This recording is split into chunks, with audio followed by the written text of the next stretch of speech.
महंगी जेठानी। संतोषी की दो बहुएं थी, एक महंगी और दूसरी सस्ती। हाँ, आपने सही सुना, एक महंगी और दूसरी सस्ती। और ये दोनों सिर्फ कहने भर के लिए महंगी और सस्ती नहीं थी। आसपास के सभी लोगों के सामने संतोषी की बड़ी बहू महंगी बहू ही थी। पर ऐसा क्यों, जानने के लिए चलते हैं संतोषी निवास में। सवेरे सवेरे नई नई साड़ी पहने रेशमा अपने कमरे से बाहर आती है और सभी के साथ सोफे पर जाकर बैठ जाती है। कहीं शादी ब्याह में जाना है क्या बहू? सवेरे सवेरे इतना सज धज कर कमरे से निकली हो। पल्लू का काम कितना अच्छा लग रहा है जेठानी जी, काफी महंगी साड़ी लगती है। मेरी साड़ी छोड़ो प्रिया, खराब कर दोगी। तुमने कभी देखी है क्या इतनी महंगी साड़ी? खराब भी क्या मम्मी जी, महंगी नहीं है ये साड़ी। 10,000 की तो है। इससे महंगी साड़ियाँ तो मेरे मायके में लोग नौकरों को दे देते हैं। ये तो कुछ आपने ज्यादा ही बोल दिया भाभी। अब जिन लोगों ने कभी पैसे देखे ही नहीं है ना, उन्हें तो मेरी बात झूठी ही लगेगी देवर जी।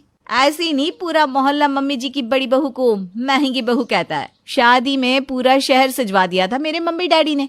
ऊपर से 3 गाड़ियां भरकर दहेज लेकर आई थी मैं। बहुत बड़ा धोखा मिल गया मुझे, वरना ये मेरा क्लास नहीं है। कहाँ किसी टाटा अंबानी के घर जाती मैं। खैर, इन कपड़ों में मुझे 1 घंटे से ज्यादा समय हो गया है। मैं जा रही हूँ कपड़े बदलने। फिर मुझे अपनी फ्रेंड्स के साथ एक थीम पार्टी में भी जाना है। किचन तो तुम संभाल ही लोगी ना प्रिया? वैसे भी तुम वहीं ज्यादा अच्छी लगती हो। ये थी रेशमा, जिसे दिखावा करने की बड़ी बुरी आदत थी। उसे अपने आगे सभी के सभी फीकी चाय लगते थे और उसके घमंड में तड़का लगाने के लिए विमल हमेशा तत्पर रहता था। रेशमा जैसे ही अपने कमरे में कपड़े बदलने के लिए जाती है, दरवाजे की आहट से विमल की नींद टूट जाती है।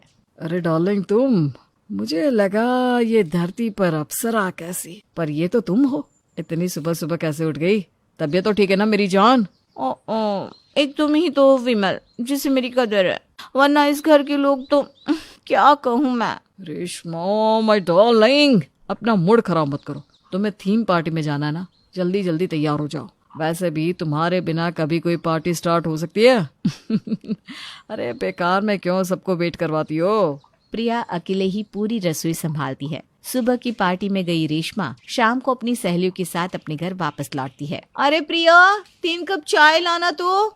मानना पड़ेगा रेशमा, तेरी देवरानी तो सारा काम अकेले कर लेती है, वरना मैं अपनी रसोई में जरा सी मदद ना करूँ ना, मेरी देवरानी काटने दौड़ती है मुझे। खुशी खुशी नहीं करती, ये सब अपना मतलब है। मैं साड़ियाँ पहनती ही कितनी देर हूँ। देखो, एक बार जो साड़ी पहन ली वो दोबारा पहनती नहीं। तो छोड़कर इस प्रिया को ही तो देती हूँ। अब मेरे लिए इतना भी काम नहीं करेगी तो कहाँ से मिलेगी मेरी इम्पोर्टेंट ड्रेसेस इसे? ये सारी बातें प्रिया सुन लेती है और इस बार उसका पारा चढ़ जाता है। वो 3 खाली कप के साथ एक रुमाल लाकर रेशमा की सहेलियों के सामने रख देती है। ये आपका रुमाल, जेठानी की आज तक की अपनी उतरन के नाम पर मुझे ये रुमाल ही तो दिया है उन्होंने, जिसे शायद आपका भाई लंदन से लेकर आया था, है ना? क्या बताऊं नेहा दीदी, मैंने अपनी पूरी अलमारी छान मारी, पर जेठानी जी के दिए हुए इस रुमाल के अलावा मुझे तो कुछ नहीं मिला। न जाने भाभी किन साड़ियों की बात कर रही है। ये क्या बदतमीजी है प्रिया? और ये कप खाली क्यों है? मेहमान नवाजी भी भूल गई क्या? याद है मुझे जेठानी जी, सब कुछ याद है, पर कहाँ आपका क्लास, कहाँ मेरा क्लास। इससे अच्छा है कि चाय आप खुद ही बना लीजिए, अपने क्लास वाली। और मैं जा रही हूँ कमरे में, रात का खाना आपको बनाना है ना, ताकि सब बराबर हो जाए। अरे अरे अरे, ये क्या हो गया? 10 मिनट तो रेशमा को अभी अभी जो हुआ था उसे समझने में लग गए। आज तक उसकी सारी बातें सुनने वाली प्रिया पहली बार उसे सुना कर गई थी। लगता है मेरी ही नजर लगी तुझे, जो तेरी गाय जैसी देवरानी तुझे सुना कर चली गई। खैर, अब हमें चलना चाहिए रेशमा, इससे पहले कि तेरे घर का मसला और बिगड़े। हम चलते हैं, बाद में मिलेंगी। अरे रुक तो, मेरी 5 लाख की पर्स तो देख कर जा नेहा। काफी देर हो गई है यार, मुझे सुबह से निकली हुई हूँ, मेरी सास तो मेरा इंतजार कर रही होगी। चलती हूँ रेशमा, वो पर्स कभी और देख लूंगी।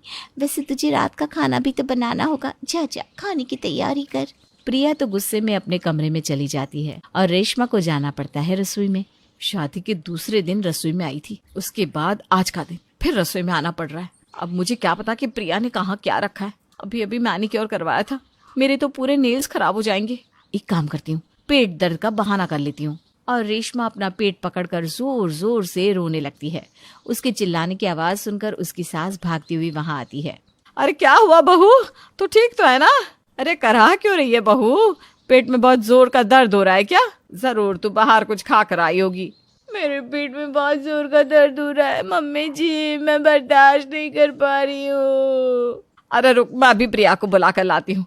तुझे ना गैस हुई होगी, प्रिया नमक अजवाइन की फाकी देगी ना तो तू फट से ठीक हो जाएगी। संतोषी जाकर प्रिया को बुलाकर लाती है। प्रिया एक ग्लास में पानी और एक कटोरी में नमक अजवाइन लेकर अपनी जेठानी के बगल में बैठती है।